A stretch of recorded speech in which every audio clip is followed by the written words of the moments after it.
Hi everybody, welcome back to Mario Galaxy 2. We are here in Honeybloom, I think?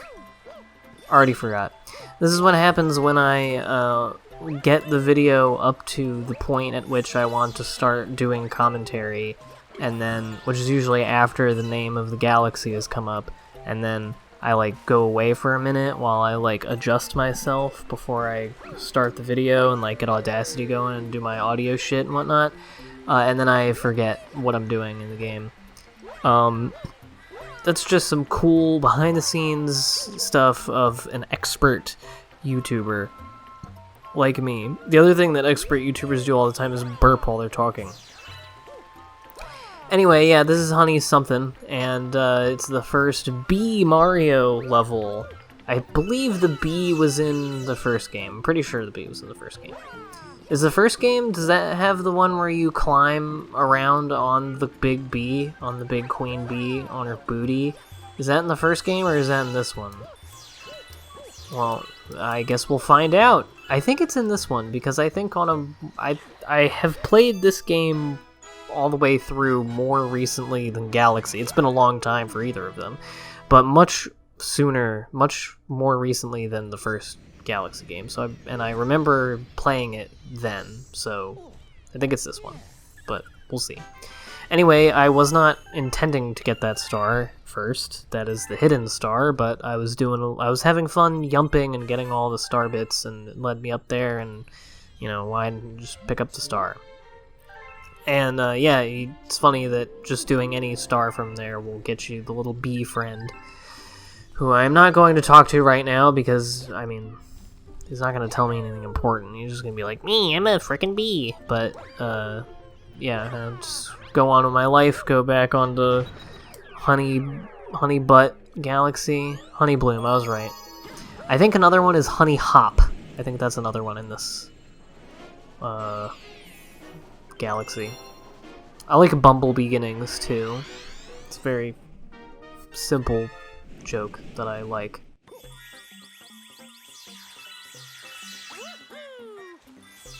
I also like those vines and everything, but it's a little hard to pick up all the star bits. It's not hard to spit on your mic guard though, like I just did, because I just took a big drink of water and my wet lips were spewing all over the mic. I'm so sorry. To people just trying to have a wholesome watch of a Mario game, and I'm ruining it. Anyway, yeah, we're a bee. I don't love the bee suit. It's good. I like the bee levels. I think the bee suit is very cute. I like the bee mushroom a lot. It looks so fuzzy. And, bees are neat, and I like all the floral whatever, but it's mostly just holding a jump for a while, and it's a little awkward feeling the flying, because you just kind of shimmy and hover your way up, and you have to reload it every 2 seconds. It's easy to get knocked by stuff, as I will in a moment.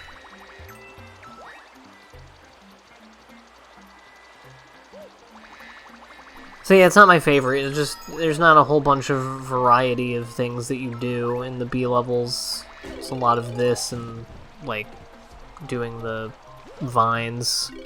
I thought I was fucked there for a second. I thought I was gonna fly off the edge of that little tiny ledge all tucked away.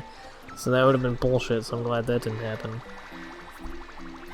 Anyway, while this is going on, because this isn't the most interesting level ever, and the real star of this video, which this video is pretty short just because there's a better cutoff point for the, the end of the week and the end of the video than starting another galaxy after the one I do in this one.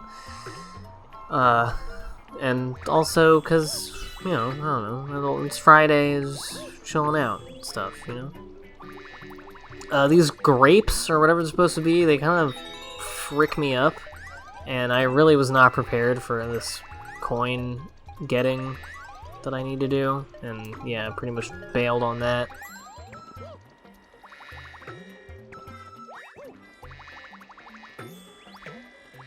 But yeah, the star of this video is going to be the Bowser level. And I almost got hecked once again. I was completely ready to just lay back and have Mario go off into that wild blue yonder, but he pulled through. The vine saved me. But at the end of the last video, I was talking about how I want to LP Switch games eventually, but I'm just like not in a position to do any. I think I forgot some that I don't own, but I want to buy at some point that I think could be good LPs at some point. One of them is Donkey Kong Country Tropical Freeze. I'm pretty sure there's a Switch version of that.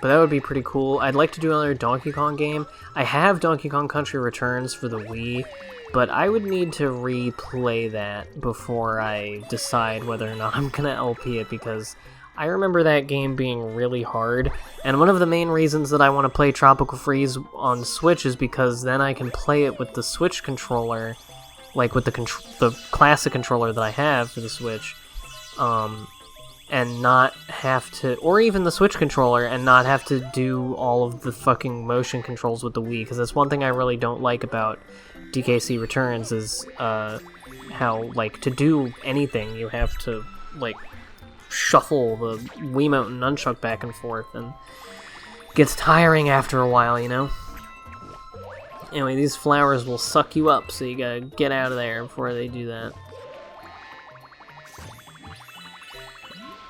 Also, the new Pokemon Snap game might be something to do. I want to LP the old Pokemon Snap. I'd like to do it with Liv, but it's kind of up to whenever she wants to do it, but I think that could be pretty fun. And, it's a cute game. She likes Pokemon. She likes taking pictures, IRL. And I think it gets challenging as you go on, and there's a challenge to, doing it really well and everything, but I think the core mechanics of the game, I think, are pretty easy to get a hold of, and something that I think she could be good at fairly easily, and I think she would enjoy it. Because at the end of the day, it's just taking pictures of Pokemon, even if she doesn't, kill it in the points or whatever. I think it would be fun to have her play it and to go back and forth and play it. I think that would be neat. And then new Pokemon Snap, I've heard, is pretty decent, but I haven't really looked into it very much. I hope it's good. I think it's like a kind of remake that I feel like is pretty, easy to make good, but I'm not a video gamesman. I don't make them, so I don't know. I would really like to see either, I guess, a remake or a sequel, or I guess you could kind of do both, what we would call a soft reboot of sorts, of Mario Sunshine. I would like to see a Sunshine 2 on the Switch with, maybe semi-reworked controls, make it feel a little bit better. I don't have the technical knowledge to be able to explain what I mean by that.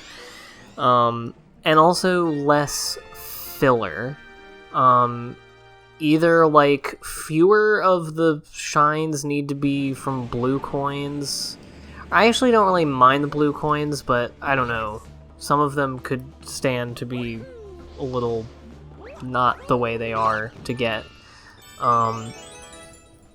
And a lot of the, like, extra levels in Delfino Plaza could go. That awful leaf riding one, having to wait on Yoshi and ride those fucking boats for 2 hours to get over to the island and spray the barf with your barf.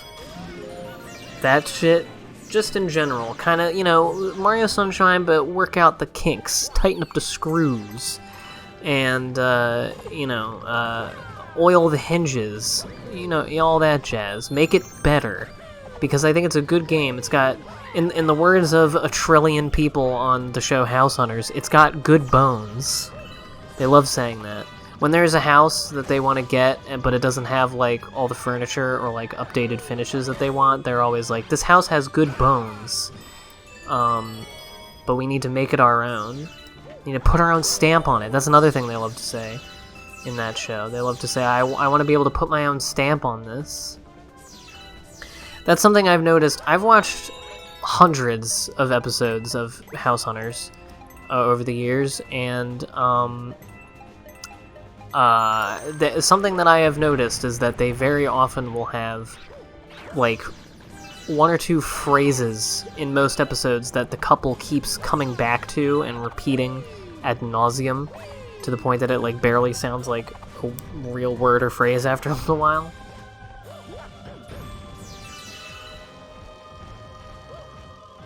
And yeah, put our own stamp on it, and has good bones. Charm, you know, when they want charm, which means they want an old house. And a classic conundrum on House Hunters, happens all the time, is that one of them want an old house. They want, like, a historic house. They want that historic charm, meaning they want, like, you know, just like the colors and architecture of older houses, and not, like, really modern new stuff that, you know, I understand why people want that old charm, or why they would be attracted to the historic houses and whatnot over modern houses, because modern houses look pretty fucking boring most of the time. And, yeah, I really like these things, by the way. These things that, like, chomp away and then the void is under them. I don't know. I think it's neat. I think there's a lot of just cool stuff like that in these Galaxy games.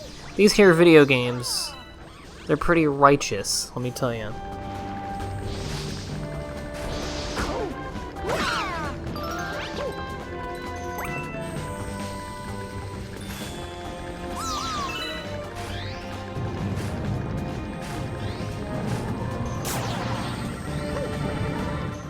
Yeah, so they always want a historic house, but then they get in there and they're like, oh, wait, but, like, the rooms are weird. Like, they're not big. It's closets. That's what they usually run into, is that they want a big walk-in closet that they can put all their shit in. And they have to be like, well, they didn't have huge closets for their thousands of clothes in, like, 1920 when the houses you like were built. Because people didn't have as much fucking bullshit, Nancy. Yeah. Another thing that happens a lot on that show is that the guy usually, I mean, I guess this happens with both genders, but it's usually the guy for some reason, where they just have some, like, random, very specific thing that they want, and they're, like, really hooked on it. Like, one guy wanted a butler's pantry. Don't really understand what that meant. From how he described it, it sounds like what I would call a china cabinet, or just a cabinet. But apparently it's, like, a very specific thing, but he really wanted it.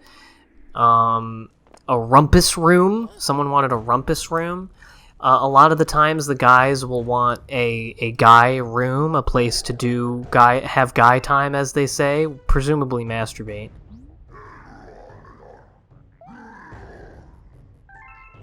Yeah, they have different words for it. Man cave is obviously the popular one, but sometimes they have really awful names for it. Like, the worst one was hidey hole, and he said about 50 times in the episode. Pretty funny, that show. Anyway, here we are at the first Bowser fight, ladies and gents. And from what I understand, these Bowser fights are all pretty much the same thing. Each one kind of adds another element to it as you go. I know that at one point these little asteroids that he's firing into this planetoid eventually will like have rings of, you know, like impact rings that go around you gotta jump over. There's more phases in other ones and whatnot, but otherwise it's just this. And I like this approach to the Bowser fights. It's simple, but it's cool, and it utilizes the whole 3D walking around on planets aspect of this game in a very straightforward, still kind of clever way. And it's satisfying to do the butt slam and shoot the fucking asteroid into Bowser and watch him go boom! You know? It's cool. That's gaming, folks. That's what gaming is all about, is when you hit the guy and he go boom.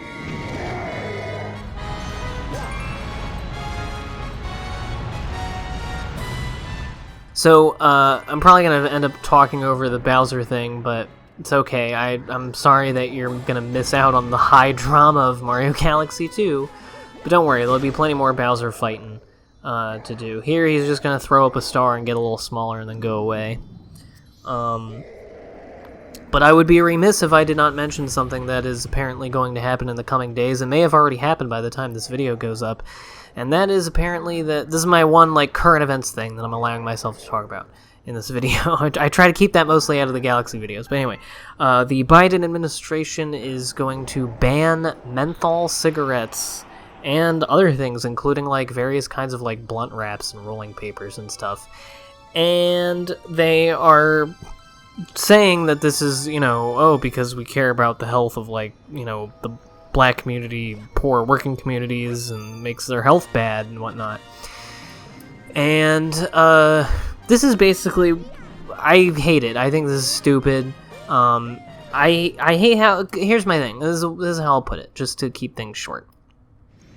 If the government actually cared about the population being healthy, they would make healthcare a right and shoulder the burden of providing healthcare to people, good healthcare, and not just, you know, reactive healthcare, but preventive healthcare to people. They would shoulder that burden on the government the way the governments of most major countries do. But they don't, so instead what they do is just ban things that people like. Or, in the case of menthol cigarettes, may actually have a, like, physiological dependency on. In which case it's a very bad idea to just abruptly take it away from them. And it's kind of like, and this is, I think, what you can expect from, you know, the neoliberal sort of Democrat mode of things.